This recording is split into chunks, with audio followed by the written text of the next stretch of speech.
buni ko'ryapmiz, sotilish darajasini 450-500 rublga sotilyapti o'sha krem. Bu yerda qanaqa hol ishlayapti? Bu поставщик mana WordPress'dagi поставщик o'ziga foyda olmayapti.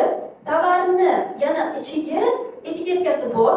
Agar sen menga ozib qoldirsang, men senga kartangga 100 rubldan pul tashlab beraman. Bilasan, bu yerda 55 rubldan sotilyapti. I plus bu yerda 100 rubl seni kartangga tashlab beraman deyilyapti. Ko'ryapsizmi? 55 rubl. I plus sizga yana o'ylayaptiki, qo'yasiz. Agar bu effekt bermasa, bu sinalar oldin.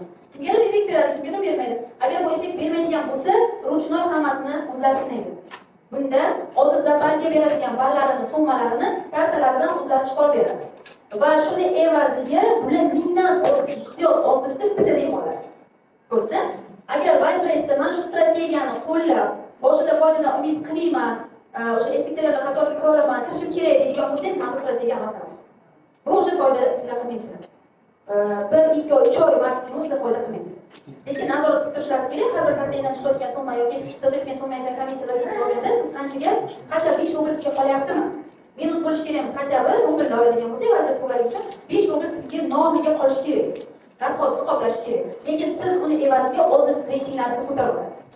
Bundan keyin 55 rublga olgan tovarimizni men 2-3 haftadan keyin kirib ko'ryapman, 600 rublga sotib ko'rdingizmi?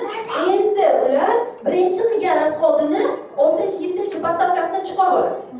Boshiga standartni 100 rubldan bular foyda qilmaydi-da, bular boshiga 5 rubldan foyda qilib, keyin 200-300 rubldan foydalanishadi. Ko'rsa, bu qanaqa? Bu puxta hosil. Bu narsaga boshida investitsiya ajratib oladiganlar qiladi. Buni 100 ta 200 ta tovar bilan qila olmaysiz. Bunga siz ajrasiz kerak, qancha 2-3 ming dollar.